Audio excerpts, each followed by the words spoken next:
Boa noite, pessoal. Dando continuidade aqui à aula de biossegurança para a turma do P1 de radiologia.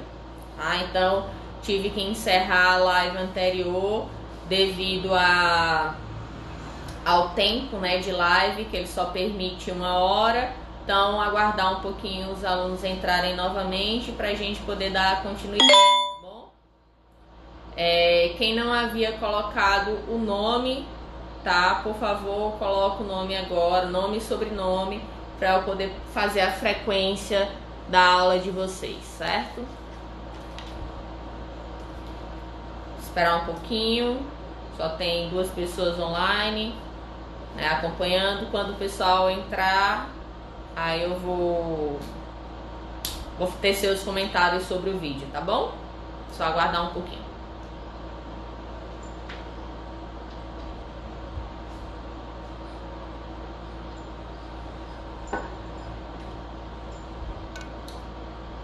Boa noite para quem está entrando que não estava na live anterior. Então, esperar o pessoal aí para a gente poder dar continuidade. Então, para quem está entrando agora, as aulas não podem mais ser presenciais, devido ao isolamento necessário pela pandemia do coronavírus. Então, a gente está fazendo aulas virtuais e, no meu caso, minhas aulas são através de lives, para que possa existir a interação ao vivo com os alunos a respeito da aula, a participação de cada um. Então faz com que a aula, na minha opinião, seja um pouco mais produtiva. Então, JP80, eu não sei quem é, seja bem-vindo. Então, só esperar mais um minutinho, tá, gente? Para ver se o pessoal consegue conectar novamente. Vou falar sobre o vídeo que a gente tava assistindo agora há pouco, que era sobre a medicina, na Idade Média. Que a gente tá falando de biossegurança. O vídeo a gente pôde observar que a biossegurança passava longe dos procedimentos que eram utilizados na época. Então, ainda bem que os conhecimentos eles evoluíram e foram compartilhados, fazendo com que a gente pudesse ter as técnicas hoje mais aprimoradas. Então, Meirelle está falando, professora, lisoforme para limpeza nessa época do coronavírus seria uma boa? Então, o lisoforme ele é um desinfetante bem potente, tá? Não, tudo bem, eu entendi. Ele é bem potente, ele pode ser utilizado, tá? O ideal seria aqueles que são utilizados a nível hospitalar, que é possível ser comprado em lojas de produtos específicas, em lojas de produtos de limpeza. Tinha até, eu acho que ainda tem, que é onde eu comprei os produtos que eu uso aqui em casa. Tem um cloro também, que ele é concentrado, você compra ele, eu acho que são 5 litros o garrafão, e você dilui ele na proporção de 1:20, e aí ele é bem eficaz, e como eu disse, ele é utilizado para fazer a higienização de hospitais. Esse produto que eu falei, que eu utilizei aqui em casa, eu não comprei lá. Ele, na verdade, ainda é mais potente. Ele é 1 litro só, tá? E aí a proporção dele, se eu não me engano, é de 1:30, eu acho. Não tenho certeza agora. Ele é bastante forte. Não é à toa que eu já estou utilizando ele desde outubro e eu ainda estou na metade do frasco. Fora que quando eu tive o diagnóstico mesmo, que o meu gatinho estava com esporotricose, como ele ficava no meu quarto, eu tive que colocar minhas roupa de cama, quarto, chão, eu tive que dar uma geral toda no quarto, e minhas roupas eu lavei todas elas, porque como ele estava no quarto, estava entrando em contato com tudo, Então eu tive que fazer uma geral, né? E ele que foi o indicado pela veterinária e ele é muito bom. Só não sei o nome dele agora, eu sei que ele é um verde. Então, gente, eu acho que o pessoal já entrou, vou dar continuidade. Dayara, seja bem-vinda. Larissa entrou novamente. Então vamos dar continuidade aos comentários em relação ao vídeo, tá? Então eu anotei, Adeline, seja bem-vinda. Eu anotei alguns pontos aqui enquanto o vídeo estava passando para comentar. A Vitor tá falando aqui. Complicado era a anestesia na Idade Média. Se tomava o suco de S, que era de cicuta, eu acho, né? Para aguentar a cirurgia com pouca dor ou morria realizando a cirurgia. Então, vamos na ordem que... Eu vou tecer meus comentários na ordem que foi passadas as informações, né? Então, a relação de castigo divino, né? Então, muitas culturas, elas acreditavam que as doenças, elas eram castigo de Deus.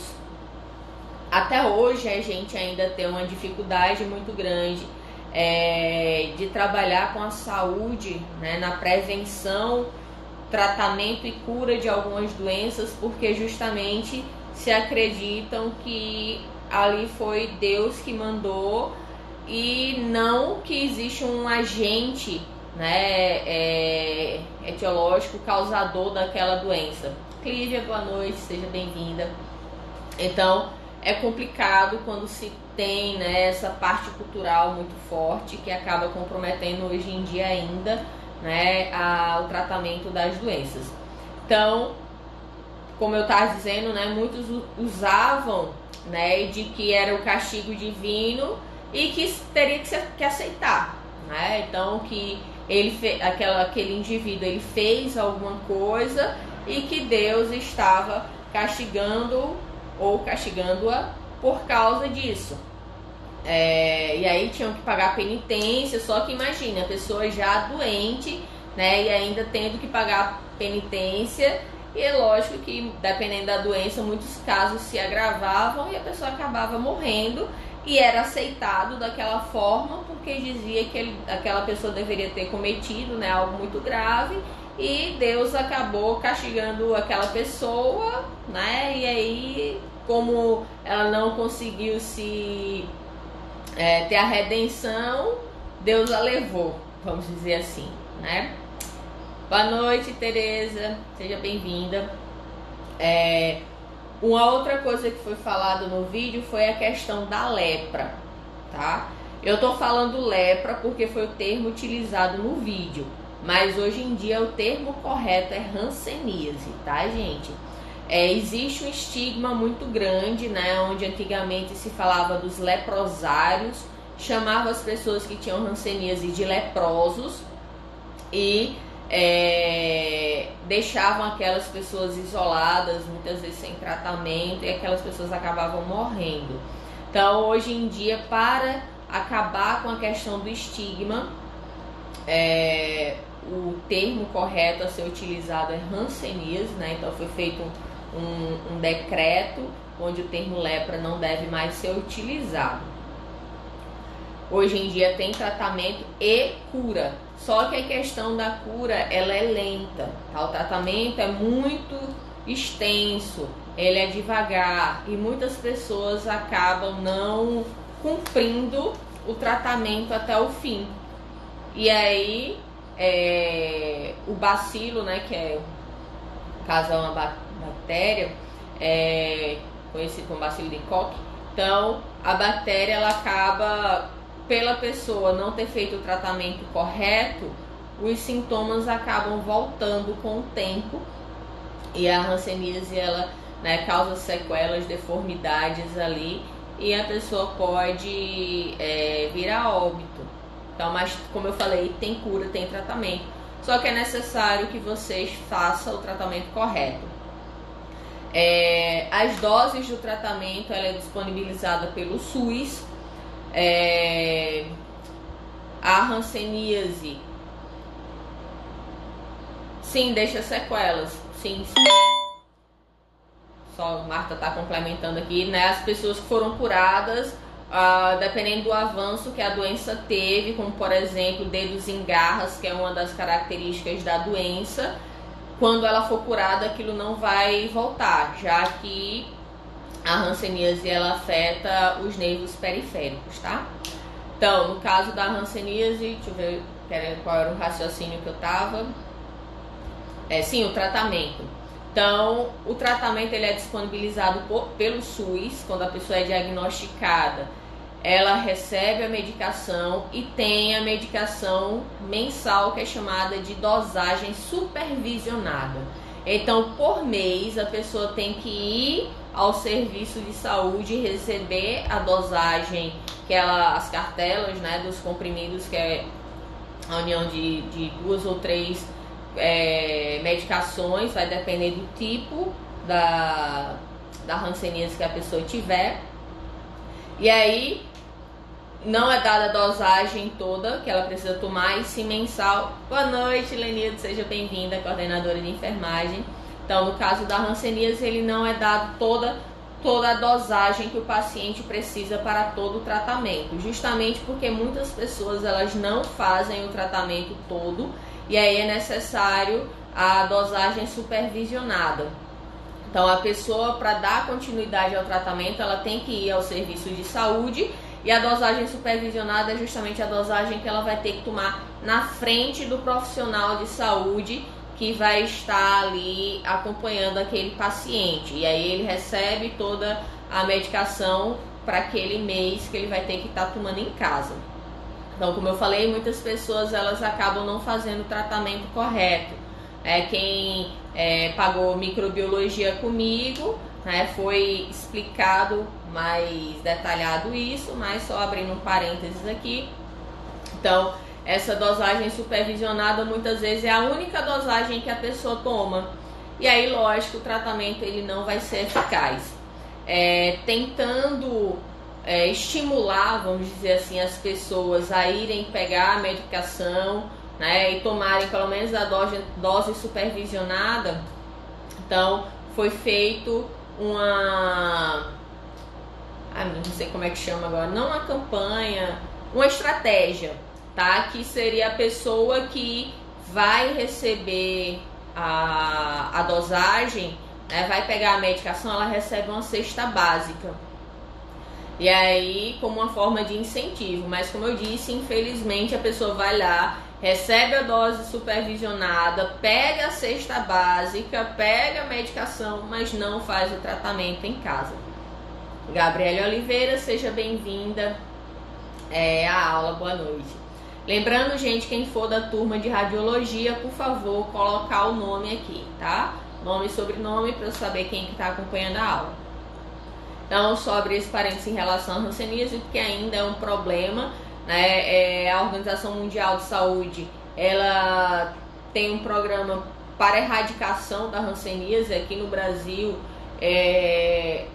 existe o Clementino Fraga, né, que é o hospital de referência para o tratamento dessas pessoas, mas infelizmente cabe ao paciente, né, a pessoa que está enferma ali, fazer a sua parte. Não adianta só o serviço de saúde estar cumprindo com a dela. É igual como a gente está vendo agora em relação ao Covid, né? Não adianta nada os hospitais estarem fazendo a parte deles se a população não faz a dela. A população, sem fazer a dela, vai acabar sobrecarregando os serviços de saúde em relação agora ao Covid, e infelizmente a gente não vai ter leitos para todas as pessoas que acabarem ficando doentes. Então, José Vilke, João Paulo Barbosa, boa noite. Coloquem o nome, pessoal. Então, outra coisa falada no vídeo foi em relação também à religião, que foi Vitor Hugo, da turma, né, também presente. Então, a religião permitia e não permitia algumas coisas, tá? Então, a religião na Idade Média, ela era, vamos dizer assim, o que direcionava muita coisa em relação à sociedade. E uma das coisas as quais ela passou em alguns né, durante alguns séculos proibindo foi a questão dos estudos em relação à anatomia. Para Reginaldo da Silva, boa noite. Eduardo Clementino, boa noite. Então, alunos do P1, Reginaldo e Eduardo. Adriana Lopes, aluna também. Então, como eu estava falando da anatomia, passaram-se 400 anos sem poder ser estudada a anatomia, porque a igreja não permitia, né? Então, os conhecimentos que se teve até 400 anos foi perpetuado durante esse período, até que novamente foi permitido, e os pesquisadores, principalmente médicos ali, complementaram os conhecimentos. Então, foi dito, né, que os estudos... Sara Mendes, boa noite. Fábio Phelps, boa noite. Então, foi dito no vídeo, revisando, seja bem-vindo. Foi dito no vídeo aqui em relação à anatomia, né, que muitas vezes, e aí já passando um pouquinho para o final do vídeo, porque uma coisa linka com a outra, onde os veterinários foi que passaram a fazer cirurgias, né? Então, os médicos da época, os monges, né? Porque os monges que faziam as cirurgias, que eram eles que tinham acesso aos livros, à literatura, então, eles que tinham conhecimento e acabavam fazendo, né, na prática ali as cirurgias. E aí foi proibido, passando essa atividade a ser feita pelos veterinários.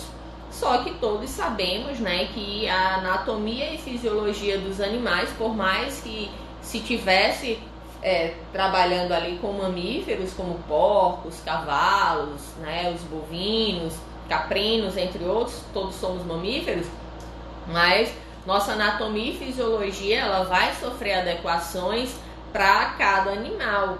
E aí você fazer uma cirurgia humana baseada nos conhecimentos que você tem em animais é complicado, porque a posição dos órgãos, né, as estruturas que a gente vai ter ali vão ser diferentes.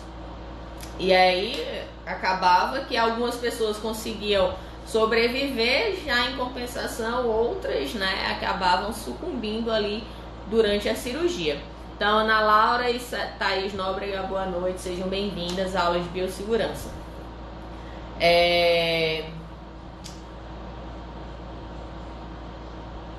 Então, em relação à anestesia, né, eu não lembro agora quem foi que comentou, tinha os fazendeiros que eram os que tinham conhecimento, né, sobre os cuidados com os animais. Aí alguns eram os veterinários, acabavam fazendo as cirurgias nas pessoas. No caso das anestesias, não só Deus nessas cirurgias, né? Então, na anestesia muitos morriam porque, primeiro, se não tivesse a anestesia, era algo que se tornaria muito doloroso, né? Algo muito nocivo para aquele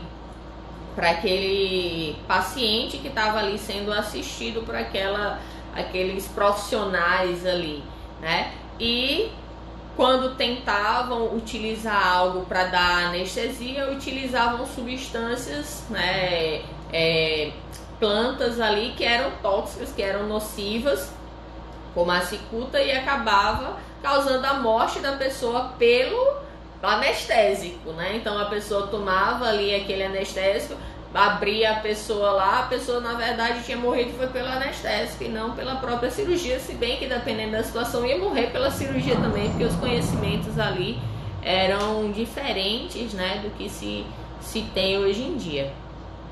Larissa está falando aqui que os próprios veterinários tinham limitações devido a isso, acredita ela, né? Até hoje tem, imagina naquela época. Pois é, Reginaldo está falando aqui do ópio e da cicuta, né, que era utilizado. O ópio também passou a ser utilizado depois no caso dos partos, como uma forma de deixar as mulheres, né, um pouco mais vamos dizer assim, mais relaxadas, né, mais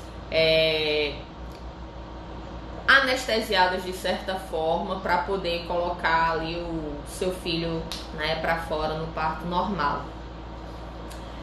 Outra coisa que tinha no vídeo foi a questão da sangria, né? Então a gente teve a utilização das sanguessugas. Hoje em dia ainda existe alguns tipos de tratamento orientais que utilizam a sanguessuga, mas a principal forma de sangria na época era você realmente, né, cortar determinados pontos onde a gente teria uma circulação maior e deixava, né, aquele sangue saindo ali do corpo, onde se acreditava que, no caso, se a pessoa tivesse envenenada ou com suspeita de envenenamento, deixava a pessoa sangrando ali para retirar essa toxina, esse mal que estava ali na pessoa. Só que muitas vezes o sangue que era retirado era demais, né, e a pessoa acabava morrendo.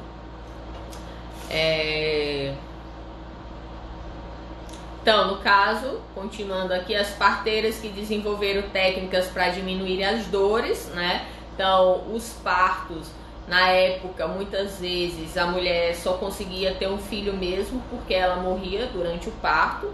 Então, se tivesse complicação, então, aí morriam os dois, né? A criança e a mãe. E aí as parteiras da época, elas começaram a desenvolver técnicas para justamente amenizar as dores e também para facilitar o parto daquelas mulheres, fazendo com que favorecesse a vida, né? Que a sobrevida delas fosse de fato existisse, né? Então as mulheres passariam ali a poder ter 2, 3, 4 ou mais filhos e estariam vivas, né, em relação a outras que só conseguiam ter um filho e morriam. Pronto, e a última coisa era dos veterinários, mas aí eu já comentei. Questão de alguns procedimentos, como a utilização de medicação por via anal, né? Ou então a sonda que era colocada através da uretra, não a sonda como a gente tem hoje, ou então a questão do tratamento para hemorroida, né? Então, quem tem hemorroida já sabe o quanto é dolorido. Imagine você tá colocando um ferro quente, né? Você cauterizar a região ali sem anestesia. Imaginem o quanto que isso não é dolorido, né? É bem complicado. Então, gente, dando continuidade, eu vou passar mais um vídeo, tá? Nesse caso aqui vai ser sobre a peste negra. Vem bem a calhar no sentido de que a falta de higiene, a falta de orientação, lógico, na época não se tinha o conhecimento que a gente tem hoje, mas se naquela época, por exemplo, pudesse ser orientado que as pessoas se isolassem, né, não entrassem em contato com outras, tivesse higiene, então tudo isso teria feito com que o número de mortos fossem muito menores, que a gente está vendo aqui. Então, o Covid, ele não é no sentido da gravidade da peste negra, tá? No sentido do como que afeta o corpo, mas é letal também. A gente tá vendo aí, né, principalmente na Itália, o quanto que pessoas que estão morrendo. Já ultrapassou o número de pessoas que tinham sido atingidas na China. E a gente não pode deixar isso acontecer aqui no Brasil. A gente precisa tomar atitudes, a gente precisa se cuidar, se precaver. Se você não quer tomar conta da sua saúde, pense pelo menos nos seus pais, nos seus tios, seus filhos, sua esposa, marido, seja lá quem for, né, que você tenha apreço. Se você não valoriza a sua vida, pelo menos valorize, né, de quem você ama, tá? Então, gente, eu vou apagar aqui a luz de cima, tá? Para ficar melhor para vocês verem.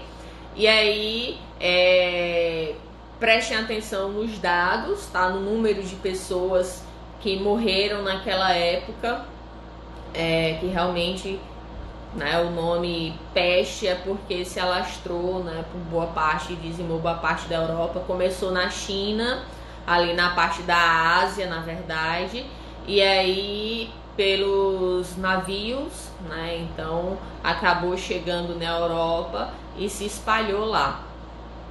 Uma das coisas que fez com que se espalhasse muito na Europa foi a questão da higiene, como eu tinha citado antes. Então as pessoas, elas faziam suas necessidades em baldes, tá? E simplesmente jogavam pela janela. Então sua urina, suas fezes, seja lá o que for, elas jogavam pela janela. Então ficava na rua ali, imagina um cheiro, né, de você passar numa rua assim. Tainara, Maria, boa noite, bem-vinda. Então imagine o cheiro de você passar nesse ambiente, tá? E aí, isso fez com que as pessoas ficassem, como eu disse, né? Os asiáticos que vieram trouxeram também alguns animais, que no caso eram os ratos. Ratos contêm pulga e a peste negra, ela é propagada através da pulga, tá? E de pessoa para pessoa, né, depois que passa para o humano. Então, como era um ambiente totalmente imundo, né, sem higiene nenhuma nas cidades, então os ratos se propagaram, eles se reproduziram, cresceram a sua população, levando consigo as pulgas, né, que estavam contaminadas, e aí houve a propagação da peste negra, tá? Então deixa eu apagar a luz aqui para facilitar a visualização de vocês, tá? Só um segundinho.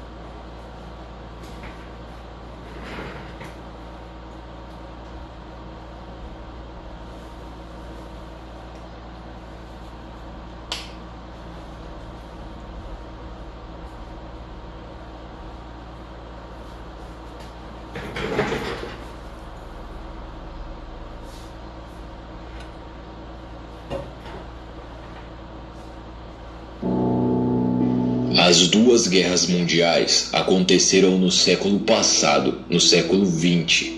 Apesar disso, a humanidade conseguiu dar a volta por cima e continuar seus avanços de uma forma ou de outra, mesmo que de maneira bem lenta. Por isso, na minha opinião, a coroa de pior século na história da humanidade vai para o século XIV. No século XIV, a Inquisição já tinha perdido bastante força, mas ainda existia. Então, se você quisesse manter a sua cabeça em cima do pescoço, era bom frequentar a igreja, não se declarar ateu e não ser um cientista que contrariasse textos religiosos. Além disso, no início do século XIV, também ocorreu a Grande Fome na Europa. Como o próprio nome sugere, a Grande Fome foi um período de grande crise de alimentos na Europa. A maioria esmagadora das colheitas de todos os lugares acabaram passando por problemas, e o continente inteiro passou fome, fome mesmo, a ponto de dezenas de milhares de pessoas morrerem. Mas as pessoas que sobreviveram a essa grande fome teriam um desafio ainda pior pela frente no século XIV, algo ainda mais mortífero, cruel e macabro do que a própria fome: a peste negra. É sobre ela que vamos falar hoje. A peste negra foi uma pandemia, ou seja, a proliferação generalizada de uma doença altamente contagiosa que matava os doentes de forma lenta e dolorosa e fez da Europa um verdadeiro inferno na Terra durante 3 anos. Nesse vídeo nós iremos ver como tudo isso começou, as causas, as medidas tomadas, como terminou, o número de mortes e outras curiosidades mais. Senhoras e senhores, eu sou o Daddy Jack e espero que esteja tudo bem com cada um de vocês. E como sempre fazemos, vamos começar tudo do início.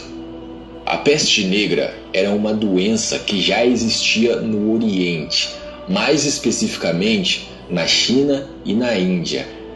Mas o que essa doença faz, afinal? A maior peculiaridade dessa doença, com certeza, são os bubões. É como se fossem tumores, bolhas que aparecem pelo corpo da pessoa e vão se inflando, podendo chegar até mesmo ao tamanho de um ovo de galinha ou de uma laranja. Quando a doença já está em estado avançado, esses bubões se tornam feridas abertas no corpo da pessoa, que contaminam outras pessoas com a bactéria só de entrar em contato com essa ferida. Outra peculiaridade são as manchas negras que aparecem pelo corpo, daí o nome peste negra. E essas manchas aparecem por causa das hemorragias internas que acontecem em vários órgãos. Então essa doença faz, falando de maneira mais aberta e mais simples, seus órgãos derreterem por dentro, ficarem cheios de feridas. E como se não fosse o bastante, existe uma série de sintomas menores ainda por cima. Febre alta, dor de cabeça, frio intenso, fraqueza, náusea, vômito, convulsão e por aí vai. Ou seja, a doença é uma verdadeira maldição. E agora vamos entender como essa maldição, a peste negra, se espalhou pela Europa. Tudo começou em 1343. Vários mercadores da Europa, usando navios, faziam importação e importação de produtos para o Oriente, na China e na Índia, onde a doença já existia, lembram? E se vocês costumam estudar história, se vocês já tiveram contato com algum navio, ou até mesmo se já assistiram a algum filme sobre piratas e marinha, devem saber de uma coisa: o porão de cada um desses navios é cheio de ratos, e ratos são cheios de pulgas, pulgas de ratos. Temos aqui os agentes que começaram a espalhar a doença. É nesse ponto que devemos lembrar das condições precárias em que as pessoas viviam na Idade Média. Não existia rede de esgoto, não existia água encanada, não existia serviço de coleta de lixo, muito menos para pessoas pobres. Nas grandes cidades, as pessoas jogavam não apenas o lixo produzido por elas pela janela, como as próprias fezes. Acreditem se quiser, mas era assim que funcionava. É por isso que muitas famílias tinham porcos em casa, para o animal devorar o lixo e as fezes das pessoas, e às vezes também fazer isso nas ruas. E eu acho que não preciso nem explicar que um cenário assim era perfeito para a proliferação de ratos, correto? E com os ratos por toda parte, as pulgas dos ratos, contendo a bactéria da peste negra, também se espalharam. E assim começa a pandemia. As pessoas contaminadas, depois de apresentar os primeiros sintomas, morriam entre 3 e 5 dias de muito sofrimento. E não pensem que foram poucas mortes. Não existe uma maneira de dar um número exato de mortes, porque naquela época eles não tinham todas as estatísticas que temos hoje. O que se pode afirmar com certeza é que 1 a cada 3 pessoas morreram na Europa inteira. E em algumas cidades chegaram a morrer metade das pessoas. O auge dessa coisa toda durou pouco mais de 3 anos. Entre 1347 e 1350 foi onde ocorreu o maior número de mortes. A estimativa é que tenham morrido entre 30 e 50 milhões de pessoas só nesse período de 3 anos. Para vocês terem ideia, as pessoas desistiram de enterrar os mortos que estavam por todos os lugares. E quando eu digo todos os lugares, é todos os lugares mesmo. Pelas ruas, pelas estradas, dentro de qualquer casa, nos campos e nas praças. Os cadáveres estavam por todo lado e as pessoas tinham que conviver nesse cenário mórbido. Algumas artes, algumas pinturas da época mostram bem isso, como vocês podem ver aí. É válido lembrar que a pandemia chegou também em alguns pontos da Rússia e da própria China, matando também milhões de pessoas. Mas a história mais contada é a da Europa, porque foi um continente inteiro contaminado. Mas agora vamos falar de um dos pontos mais curiosos desse tema. A bactéria que vivia na pulga dos ratos contaminava os humanos. Os humanos contaminados contaminavam eles mesmos, através das feridas ou da tosse com sangue. Porém, se naquela época não existia nem rede de esgoto, vocês acham que as pessoas sabiam da existência de micro-organismos? É claro que não. A tecnologia e a medicina ainda estavam longe de chegar nesse ponto. E por isso, as explicações das pessoas, dos cientistas, do governo e da própria igreja eram as mais variadas possíveis, uma pior do que a outra.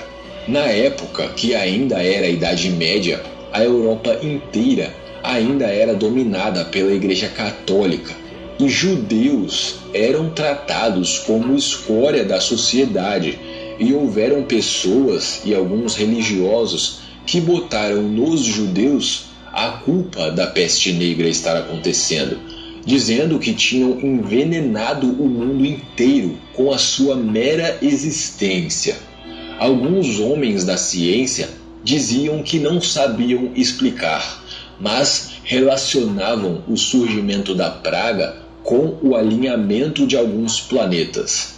A igreja, por sua vez, falava que aquilo era um castigo de Deus e o melhor remédio era a oração.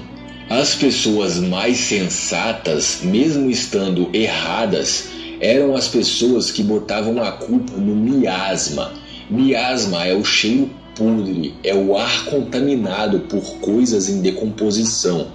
Lembram que eu falei que as pessoas viviam em condições horríveis, jogavam lixo e as fezes nas ruas, e com o surgimento da peste negra, os cadáveres eram deixados para decompor em qualquer lugar?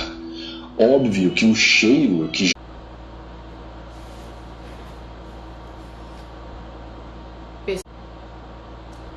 Pessoal, o vídeo ele deu uma travada aqui. Não sei como tá aí pra vocês. Eu pausei, tá? O vídeo. Me informem se a live voltou. Se a live tiver voltado, eu dou continuidade ao vídeo. Esperar vocês responderem, tá?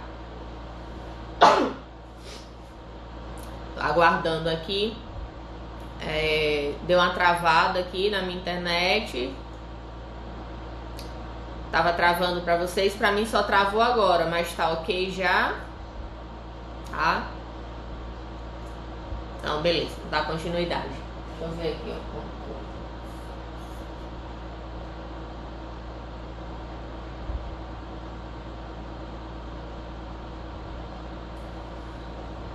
Eu vou voltar só um pouquinho, tá? Porque quem a internet travou, não sei se vocês pegaram toda a parte do vídeo até onde travou, então vou voltar 1 minuto mais ou menos.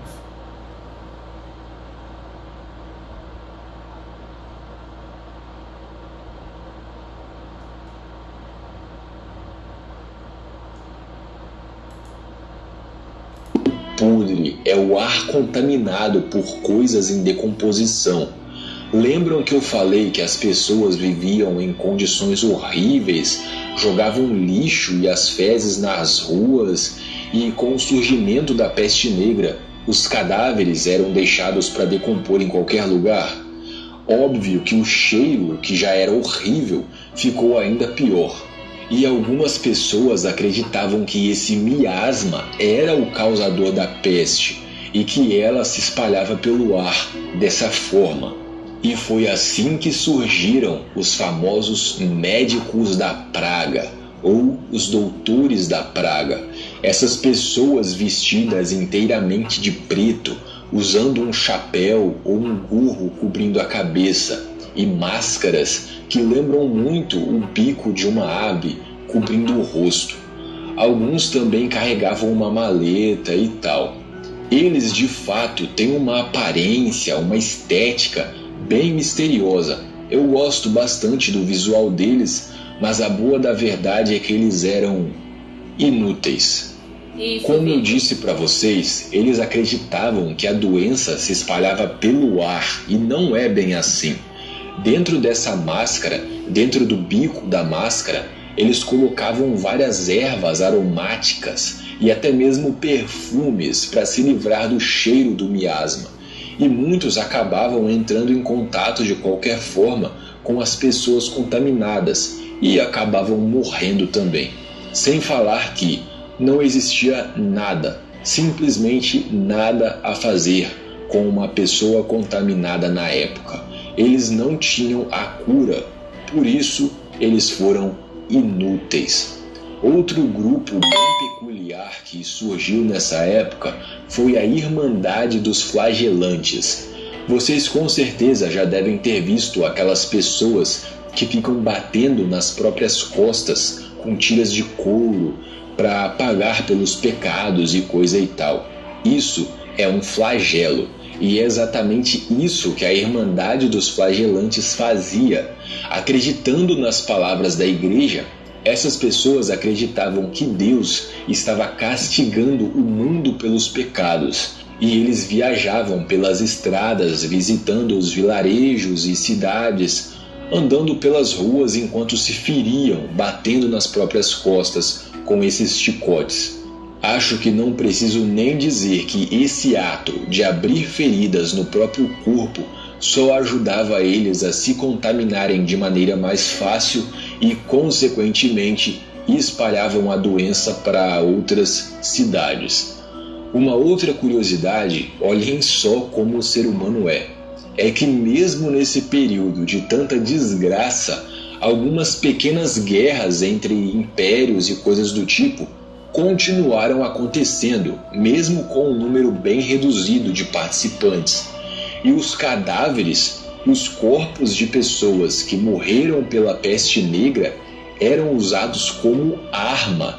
Essa foi uma das primeiras armas biológicas, digamos assim, usadas na história da humanidade.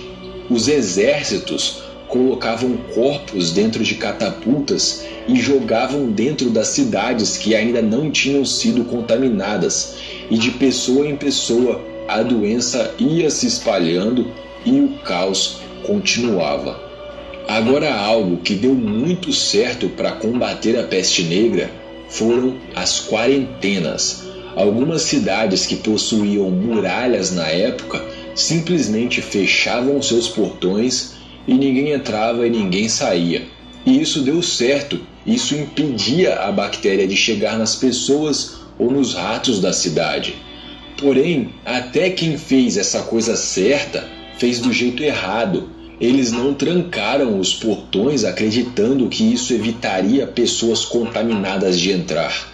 Eles trancaram os portões acreditando que o problema estava nas pessoas de outras regiões, outros países, o que acabou gerando um enorme preconceito, racismo e xenofobia, mesmo depois da peste acabar. Aliás, acabar entre aspas, a peste nunca acabou, ela regrediu. Enfim, de 1343 até 1353, ou seja, 10 anos ao todo, a peste negra matou entre 75 e 200 milhões de pessoas só na Europa. Com certeza foi um dos maiores desastres na história da humanidade e a maior pandemia que esse mundo já viu. Depois desses 10 anos, a doença regrediu, mas o povo do século XIV, que passava pela Inquisição, passou pela Grande Fome e passou pela peste negra, ainda tinha mais um desafio pela frente naquele século, a Guerra dos 100 Anos. Mas isso é assunto para outro vídeo. É isso, galera. Espero que tenham gostado e espero ver vocês aqui no próximo vídeo. Se você gosta dos vídeos aqui do canal, dá uma olhada na nossa campanha do Apoia-se, que está aparecendo aí na tela final e está na descrição. Então, gente, tá dando pra vocês me verem legal ou querem que eu acenda a luz? E, gente, avisem aí se tá dando pra ver, porque senão eu apago, apago não, eu acendo a outra luz aqui pra vocês me verem mais iluminada. Se tiver ok, eu deixo assim, eu deixo pra ligar só depois, tá? Mordi minha boca. Então, tecer aqui alguns comentários, tá? Então, a peste negra, né? Vocês puderam ver aí no vídeo, vou até dar aqui o slide. Ela teve, né, seu início na Ásia, né, em Índia e China, como eu tinha falado anteriormente, e aí ela saiu, né, se distribuindo para outras regiões, chegando até a Europa através dos navios. Não existia na época forma de diagnóstico e da causa, né? Não tinha conhecimento sobre isso. Larissa tá dizendo aqui, nesse caos todo do coronavírus ainda tem gente achando que é brincadeira, pessoas ignorantes que não possuem consciência da gravidade do que estamos passando. Sim, Lara, infelizmente isso é uma realidade. E o pior é saber que a ignorância não é no sentido de que a pessoa é ignorante porque ela não teve acesso à escola, ela não tem esse tipo de discernimento. Não, tem profissionais, pessoas formadas que estão levando isso como brincadeira, tá? Infelizmente, aí a gente tá vendo, né, esse caos se instaurando aqui pelo mundo todo e aqui no Brasil, né? Infelizmente, as pessoas brincando. Vitor acabou de falar, né? Fazendo tudo brincadeira exatamente na hora que eu tinha falado. Não sei se vocês tiveram acesso, mas teve um grupo de pessoas em Recife, na verdade em Pernambuco, não lembro se foi exatamente em Recife, que estavam fazendo uma passeata, as pessoas na rua, né? Várias pessoas fazendo uma passeata para mandar os outros ficarem em casa pela questão do coronavírus. Como é que a pessoa vai estar um monte de gente reunido no mesmo ambiente ali e cantando, dançando, parecia um trio elétrico, né? Então as pessoas estão, assim, senso comum zero, estão ultrapassando ali todo o senso de absurdo.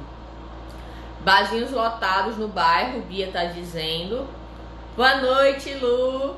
Gente, a coordenadora de Luciana, a coordenadora de radiologia, presente aqui na aula. A gente tá falando, Lu, sobre biossegurança e tô tecendo comentários sobre um vídeo que eu passei agora sobre a peste negra, que aí tem bem relação com o que a gente tá vivendo hoje, né? A questão da quarentena, a questão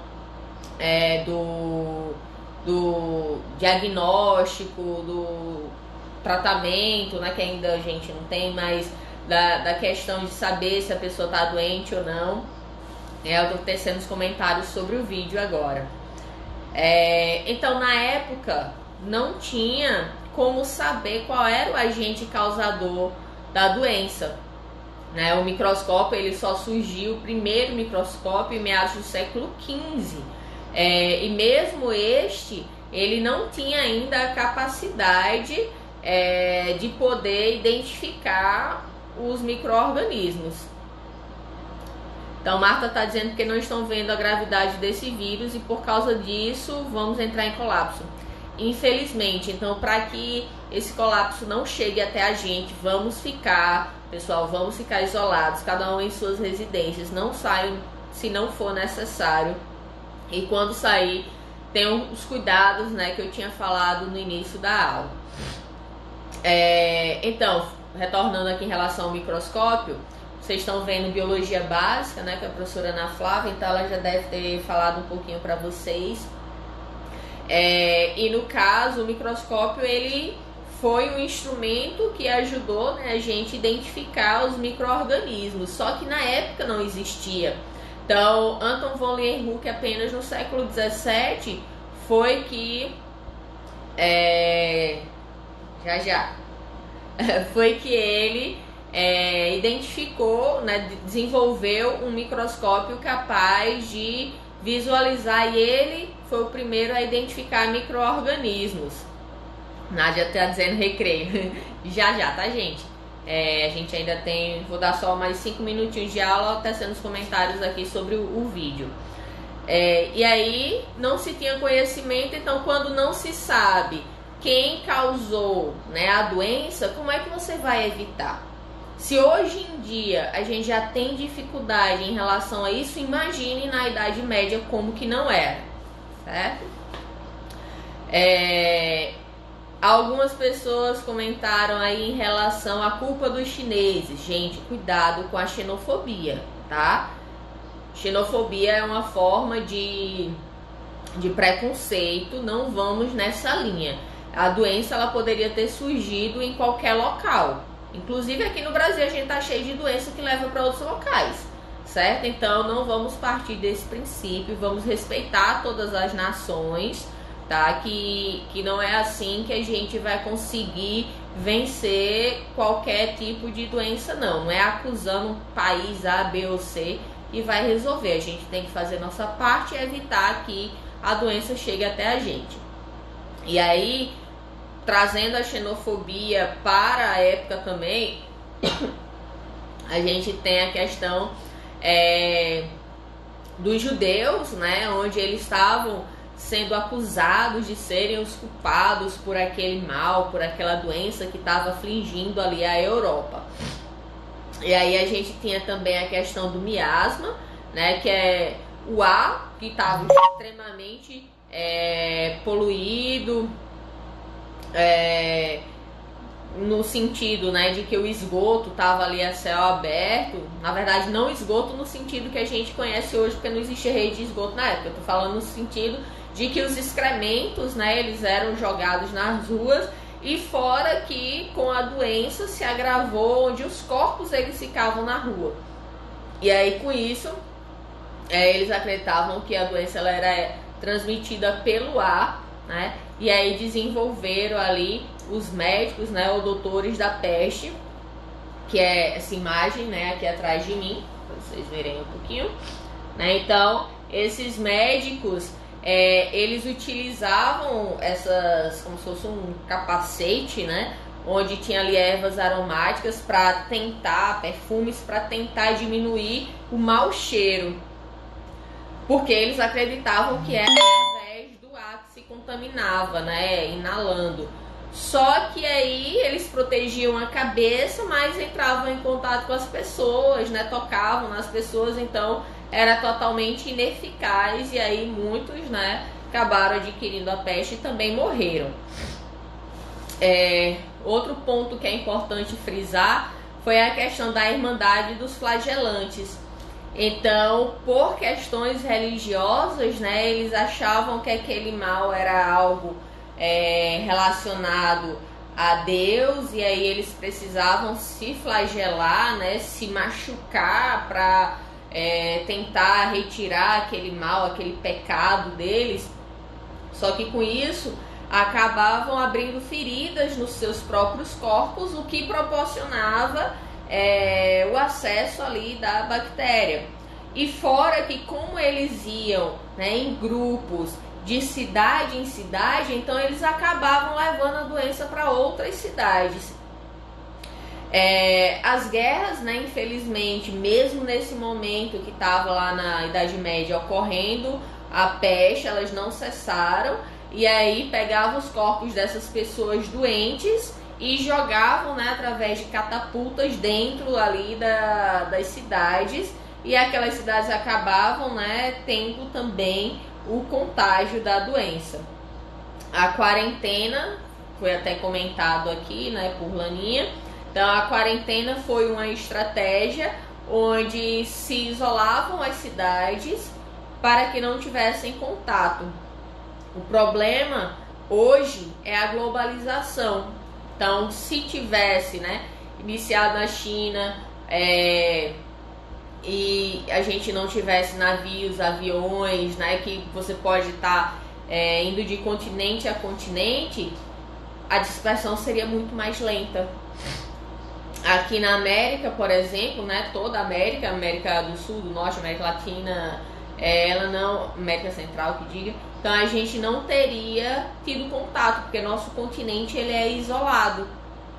Então a gente estaria livre, né, do Covid. Mas com a globalização a gente faz com que as doenças elas possam, né, atingir ali mais facilmente qualquer parte do globo.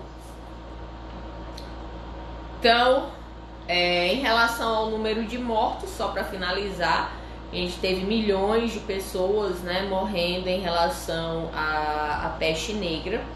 Hoje em dia, na verdade, a peste negra é considerada um marco, né, em relação ao número de mortos e uma tragédia a nível mundial que afligiu ali a Europa de forma muito, muito intensa, né, e que causou essas mortes todas.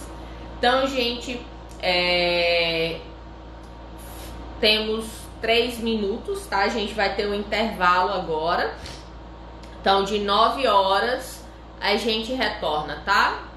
A gente vai dar são 8h48, então a gente tem 12 minutinhos aí de intervalo. Aproveitem aí, vão ao banheiro, tomam uma aguinha. Dá pra ficar lanchando enquanto assiste a aula, né? Comendo um açaí, né, Laninha? Comendo uma coisinha. Preste atenção, façam anotações, quem quiser, tá bom? Das aulas. Lembrem-se, se vocês estão participando, continuem participando, podem fazer perguntas à aula. Essa live é para isso mesmo, tá bom? Então, a gente se encontra daqui a pouco com a continuação da aula. A gente parou no slide 16, então quem estiver acompanhando aí a aula, daqui a pouco a gente retorna. Então, até já, pessoal. Tchau, tchau. Voltamos em 10 minutos, viu? Não esqueçam. Tchau.